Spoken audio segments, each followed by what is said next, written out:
जय मसीह की। पिछली बार हमने मजमून जहाँ पर छोड़ा था, अब हम उसके आगे के जिक्र के ऊपर ध्यान करेंगे। और आइए फिर से चलें भजन संहिता की किताब, उसका 45वां अध्याय और उसकी 12वीं आयत। सोर की राजकुमारी भी भेंट करने के लिए उपस्थित होगी। प्रजा के धनवान लोग तुझे प्रसन्न करने का यत्न करेंगे। अजीजों, मैं आपको बताऊं, एक पादरी साहब को मैं जानता हूं। उन्होंने मुझे एक व्हाट्सएप पर एक मैसेज भेजा और मैंने वो मैसेज देखने के बाद उनको मैसेज किया कि आपने मुझे क्या भेजा है। वैसे तो वो मुझे कहने लगे कि मुझसे उन्होंने पहले मैसेज में बात करी, तब तक ये मैसेज उन्होंने मुझे नहीं भेजा था। उन्होंने मुझको मैसेज किया कि आप कौन हैं। मैंने कहा मैं पास्टर हूँ, मेरा नाम सैमसन माइकल है।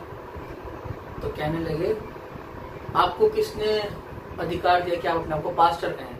You are not a pastor, you are a servant. मैंने सुना, मैंने कहा जी बिल्कुल, थैंक यू। मैंने कहा ठीक है, हम प्रभु के सेवक हैं तो हम सर्वेंट ही सही। अब ये बात हो गई। उसके बाद उन्होंने 2-3 मैसेज और भेजे, वो ठीक ठाक मैसेज थे।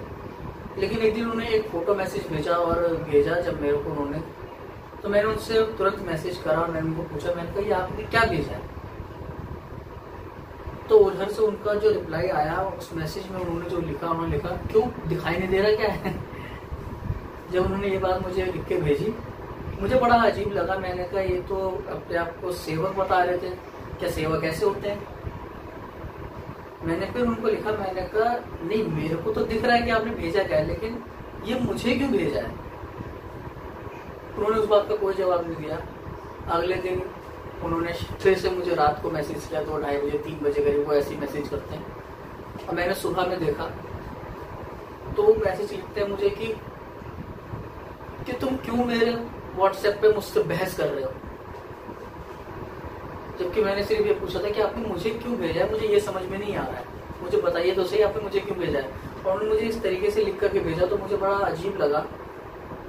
अजीजों, कुछ पादरी भी ऐसे हैं, कुछ प्रभु के सेवक, प्रभु के दास भी ऐसे हैं जो अपने आप को कहते तो हैं कि हम प्रभु के सेवक हैं, लेकिन उनका जीवन बिल्कुल उल्टा है, उनके विचार बिल्कुल उल्टे हैं, उनके ख्याल बिल्कुल उल्टे हैं।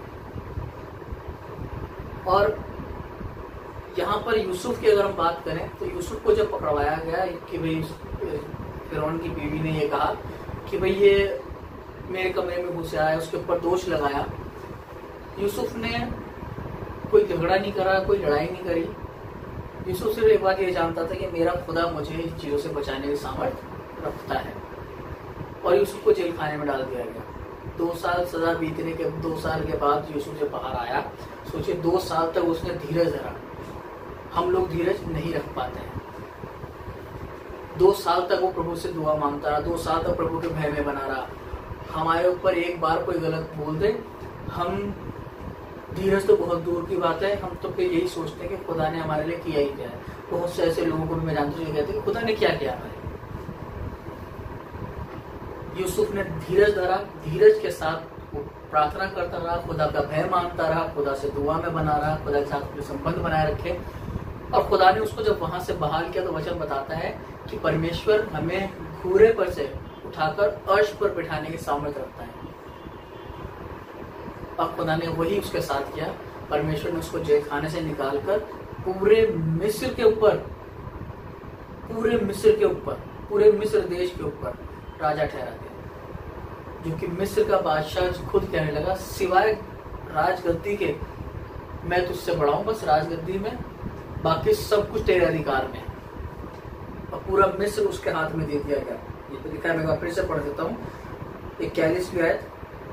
फिर फिरौन ने यूसुफ से कहा, सुन, मैं तुझको मिस्र के सारे देश के ऊपर अधिकारी ठहराता हूँ।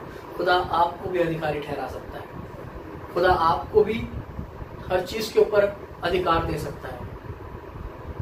बस आप धीरज के साथ उसके साथ बने रहें, संयम के साथ उसके साथ बने रहें, संयम रखकर उसके साथ बने रहें। जब आप उसके साथ बने रहेंगे तब वो आपके जीवन को बदलना शुरू करेगा। जब आप उसके साथ चलते रहेंगे तब वो आपके जीवन को बदलना शुरू करेगा।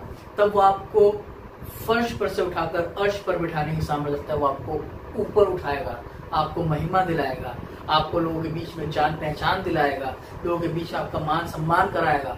लेकिन वो सब तब होगा जब आप खुदा के साथ उसके भय में बने रहेंगे, उसकी बातों में बने रहेंगे। उत्पत्ति किताब इसका 45वां अध्याय अगर हम देखें और उसके 8वें आयत को अगर हम पढ़ें तो वहां पर यूं लिखा हुआ है, उत्पत्ति की किताब उसका 45वां अध्याय और उसकी 8वें आयत लिखा है, इस रीति अब मुझको यहाँ पर भेजने वाले तुम नहीं परंतु परमेश्वर ही ठहरा, और उसी ने मुझे फिरौन का पिता सा और उसके सारे घर का स्वामी और मिस्र सारे देश का प्रभु ठहरा दिया। ये कौन कह रहा है? ये यूसुफ बता रहा है। यूसुफ कह रहा है कि ये तुम्हारी वजह से नहीं हुआ मेरे साथ, ये मेरे परमेश्वर मुझे यहाँ तक लेकर के आया और उसी ने मुझे यहाँ पर लाकर बिठाया और मुझे पूरे मिस्र देश के ऊपर ला करके बिठा दिया। तो आपको भी खुदा बिठाना चाहता है, बस आप उसके साथ बने रहें, आप उसके साथ लगे रहें। उत्पत्ति की किताब 45वां अध्याय की 8वीं आयत, वहां पर कहना कि ये इसमें तुम लोगों ने मुझे नहीं यहाँ तक पहुंचाया, मुझे मेरा परमेश्वर यहाँ तक लेकर आया जिसने मुझे पूरे मिस्र के ऊपर बिठाया है।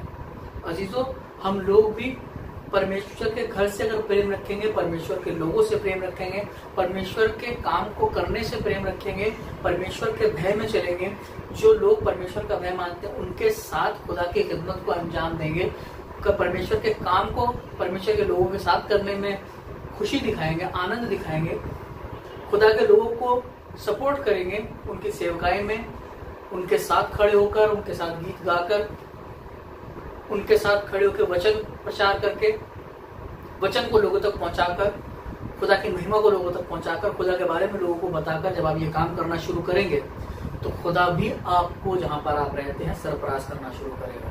जिस जगह पर आप रहते हैं वहां पर बढ़ाना शुरू करेगा, लोगों के बीच में जान पहचान कराना शुरू करेगा, लोग जानना शुरू करेंगे, अरे ये व्यक्ति दुआ करते हैं, प्रार्थना करते हैं, ये बहुत अच्छा गीत कराते हैं, अरे ये तो जब गिटार बजाते तो बड़ा अच्छा बजाते हैं, अरे इनके साथ बैठकर बड़ा अच्छा लगता है, इनके साथ गीत गाकर बड़ा अच्छा लगता है, इनके साथ जब चलते हैं तो बड़ा अच्छा लगता है, महसूस होता है, इनके साथ बैठते तो बड़ी अच्छी बातें हमको बताते हैं। ये सब तब होगा जब आप खुदा के साथ अपने आप को चलाना शुरू करेंगे। एक और बादशाह के पास लेकर के जाना चाहूंगा जिसके बारे में सभी जानते हैं। यहाँ पर 3 लोग हैं। बादशाह ने कहा, नाम आप बताइएगा बादशाह का, मुझे मैसेज पे कमेंट करके या कैसे भी आप बताइएगा, मुझे इस बात के बारे में आप लोग बताइएगा, जो ये मैसेज सुनते हैं, जिनके पास तक ये पहुंचता है, जो देखते हैं सुनते हैं, वो सब लोग मुझे बताएं बादशाह का नाम। डैनियल की किताब उसका 3रा अध्याय अगर हम देखें तो वहां पर बादशाह ने ये बात कहलवा दी कि अब से इस बड़ी मूर्ति के सामने सब दंडवत करेंगे, जो दंडवत नहीं करेगा वो सजा का पात्र ठहरा जाएगा। तो कुछ लोगों ने ये देखा कि भैया ये 3 जने जो है ये नहीं करते हैं। कौन? शद्रक, मेशक, अबेदनगो, ये 3 लोग हैं जो इस मूर्ति के सामने नहीं झुकते। उन्होंने कुछ इस तरह कहा, अगर आप पढ़ना चाहें तो पढ़ लीजिएगा। डैनियल की किताब उसका 3रा अध्याय उसकी 12वीं आयत में, शद्रक, मेशक और अबेदनगो नाम के कुछ यहूदी पुरुष हैं जिन्हें तूने बेबीलोन के प्रांत के कार्य के ऊपर नियुक्त किया है। उन पुरुषों ने, हे राजा, तेरी आज्ञा की कुछ चिंता नहीं की। वे तेरे देवता की उपासना नहीं करते और जो सोने की मूर्त उन्हें खड़ी कराई है उसको दंडवत नहीं करते हैं। ये बात राजा को प्रजा के लोगों ने जाकर के बताई, वही 3 लोग जो हैं जिसको तूने नियुक्त किया है ये तेरी बात को नहीं मानते हैं और ये जो मूर्ति उन्हें खड़ी कराई है सोने की उसके सामने दंडवत भी नहीं करते हैं। आगे जब हम पढ़ें तो आगे यूं लिखा हुआ है, वो कहने लगे हमारा परमेश्वर। तब राजा ने कहा भैया ऐसा ठीक है, इनको बुला के लाओ।